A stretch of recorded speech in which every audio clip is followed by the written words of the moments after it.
अस्सलाम वालेकुम जनाब, खैरियत से हैं? ठीक है, बहुत शुक्रिया। आप चैनल को सपोर्ट कर रहे हैं, लाइक करें, सब्सक्राइब करें, शेयर करें और ताकि ये सिलसिला जारी रह सके। कमेंट ज़रूर करें, इससे सबसे ज़्यादा सपोर्ट होती है। ज़रूर सवाल करें और जो भी आपको लगता है उसके बारे में पूछें।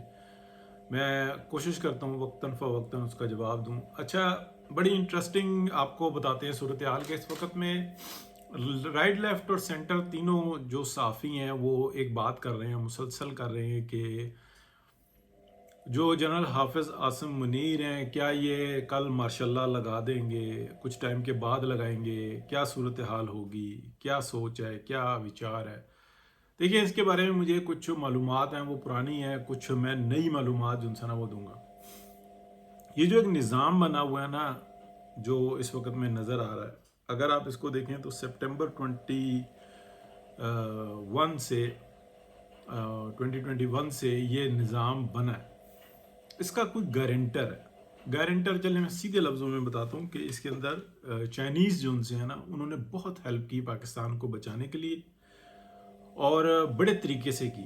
बिल्कुल फ्रंट पे नहीं आए, लेकिन उन्होंने कुछ इस तरीके से काम किया कि जो उनकी आप कह लें कि एक सोच है, जो कि इस इलाके के अंदर एक हमें बहुत स्ट्रॉन्ग पावर चाहिए जो इस इलाके को मैनेज कर सके।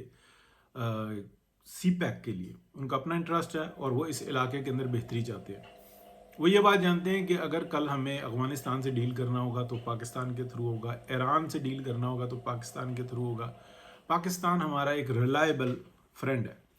जो इंटरनेशनली साजिशें हैं वो बहुत ज़्यादा है यहाँ पे, इसीलिए हैं कि ये एक मरकज़ नज़र आता है, इस इलाके का मरकज़ नज़र आता है।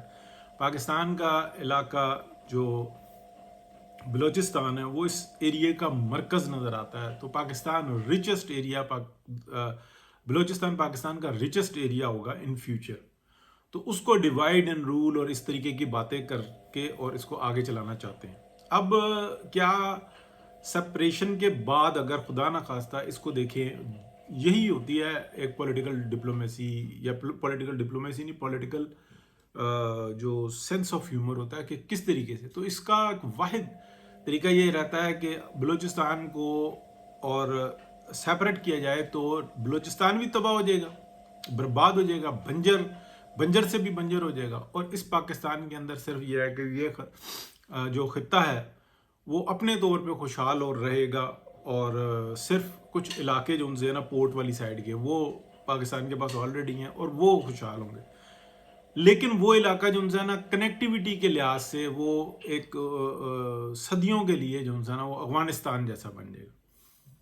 अब ये जो है ना तड़प जो है, ये जो जलन है, ये खुशी देती है इंडिया को।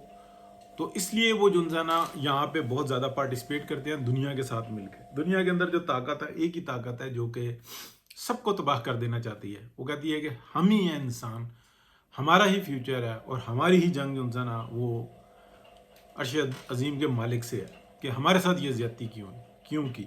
और वो उसको ले के ना उस बुग़्ज़ को, तो वो जो सूरत हाल है वो हमारी जो बहस है वो किसी और तरफ चली जाएगी। इसका गारंटर है एक निज़ाम का। वो ये चाहता था कि पाकिस्तान में इलेक्शन हो, और जब मियाँ नवाज शरीफ ने 2022 के अंदर मियाँ शहबाज शरीफ को कहा कि जाओ और असम्बलियाँ तोड़ दो, और तोड़ दो, बस ऐलान कर दो। शहबाज शरीफ साहब को शौक वजारत उज़्मा चढ़ी हुई थी। अब ये किसी को अच्छी लगे या बुरी लगे, इन्होंने ऐसे वैसे तैसे और जनरल फैज़ और उसके नेटवर्क यानी कि फैज़ नेटवर्क और बाजवा और उसकी डॉक्ट्राइन को मौका दिया, और उन्होंने पूरी सहूलतकारी की शहबाज शरीफ साहब के लिए, और उसमें वो 100% कामयाब हुए। किसी को अच्छा लगता है या बुरा लगता है, इस वक्त में मैं शहबाज शरीफ साहब की हिमायत करता हूँ, इसलिए कि वो बेहतरीन कर रहे हैं। लेकिन क्या ये वो खुद से कर रहे थे? उनके उनके वहमो गुमान में भी नहीं था कि मियाँ नवाज शरीफ का विजन और उनकी सोच और उनकी नजर किस जगह पे। तो ये सब कुछ हुआ, हमारी आंखों के सामने हुआ।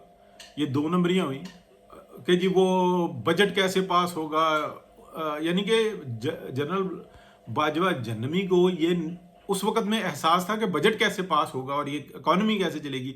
और जब वो शख्स कश्मीर बेच रहा था और इस मुल्क की सालमियत का सौदा कर रहा था, उस वक्त उसको एहसास नहीं था। तो ये किस तरह का एहसास था ये भी सबको पता। यानी कि پھر وہ زیرو سے جو ہے نا عمران خان کو ہیرو بنا دیا گیا، 1 سال کے اندر اس کو روڈوں پہ چھوڑ دیا گیا، ہر قسم کی سہولت کاری، ہر جج اس کے لیے پلکیں بچھائے بیٹھا تھا.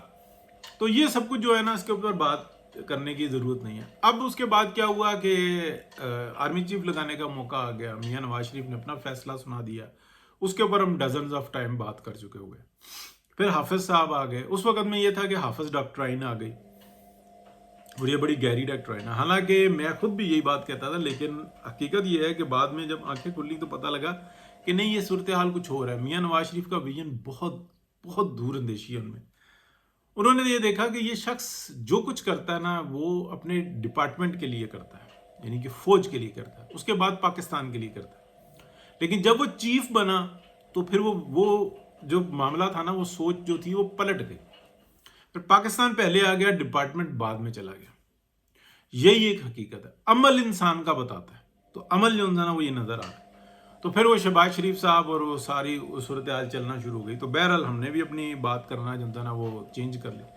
اب آپ کو بتاتے ہیں کہ یہ جو اس وقت میں گانا گایا جا رہا ہے، یہ گانا گا نہیں رہے ہیں، یہ گانا گوایا جا رہا ہے ان سے. اور یہ کیوں گوایا جا رہا ہے؟ وہ اس لیے گوایا جا رہا ہے کہ ان کے جو دشمن ہے اس انسانیت کا، وہ یہ چاہتا نہیں ہے، اس لیے وہ ساری ایسی دوڑن کرتا ہے. اچھا، اب بتائیں کہ کیا جنرل حافظ عاصم منیر، یہ سوال ہے کہ وہ آپ مارشاء اللہ لگائیں گے؟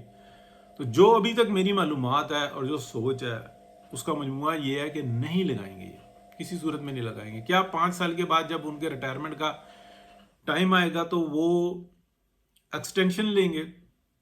1% چانس نہیں ہے کہ وہ خود سے ایکسٹینشن لیں. وہ بالکل تیار بیٹھے ہوں گے اپنا بیگ بنا کے. اور اگر ان کو یہ کہا جائے گا کہ 2-4 مہینے 5 مہینے پہلے کہ نہیں آپ نے کنٹینیو کرنا، یہ صورتحال ہے، وہ کنٹینیو کر جائیں گے. اگر ان کو 1 مہینے بعد 2 مہینے بعد یا آج بھی یہ کہا جائے کہ آپ ٹاٹا گڈ بائے، یہ چپ کر کے چلے جائیں گے. اچھا، جنرل ندیم انجم کے اندر بھی یہی خصوصیات ہیں. ان کو آج بلایا جائے اس ڈیوٹی پہ لگ جاؤ، وہ لگ جائیں گے. ان کو کہا جائے یوں کرنا ہے، وہ کریں گے. اچھا، لگ بھگ جو ان سی ہے نا آپ کہہ لیں 25-30%، 50% تک ایسی ہی خصوصیات جو ہے نا وہ DGISI جو موجود ہے ان کے اندر بھی ہے. تو عاصم ملک صاحب میں، اور یہ جو ہے نا یہ چیزیں جو ہے نا ساری دنیا میں ریڈ کی جا رہی ہوتی ہیں، بتائی جا رہی ہوتی ہیں. سائیکی کے حساب سے سائیکالوجسٹ اس کام پر مامور ہوتے ہیں، وہ یہ تمام چیزیں بتا رہے ہوتے ہیں. تو کیا مارشاء اللہ لگانے کا؟ نہیں. اگر پاکستان کے اندر کوئی اکانومیکلی بہت بہتر آ جاتا ہے، بوم آ جاتا ہے، تو پھر کیا؟ تو پھر جو اس نظام کا گارنٹر ہے نا وہ اس وقت میں اتنا زیادہ چوکس ہے، وہ یہ کہتا ہے کہ تم نے بیڑا غرق کر دیا تھا. اور یہ سب کچھ ہے. اور میاں محمد نواز شریف کے مرہون منت ہے سب کچھ. یہ سارا نظام، یہ سارا کا سارا نظام ان کے مرہون منت ہے، اس لیے کہ ان کے پلے کچھ تھا کہ گوا سکے. دوسرے نے جو کیا، جو اپنے وقت پر کیا، ان کے تو پلے ہی کچھ نہیں تھا. ان کے ہاتھ میں تو اللہ تعالیٰ نے ایک کام دیا، وہ انہوں نے کر دیا، لیکن ان کے پاس گوانے کے لیے کچھ تھا ہی نہیں، وہ کچھ تھے ہی نہیں. ٹھیک ہے. سیکنڈ ٹائم میں جو انسان نا وہ میاں نواز شریف نے ساری ذمہ داری اٹھا لی تھی، اس کی ان کو قیمت ادا کرنی پڑی اور بہت سارے لوگوں کو پتا. تو اللہ خیر کرے گا جی. بہت شکریہ. اللہ حافظ.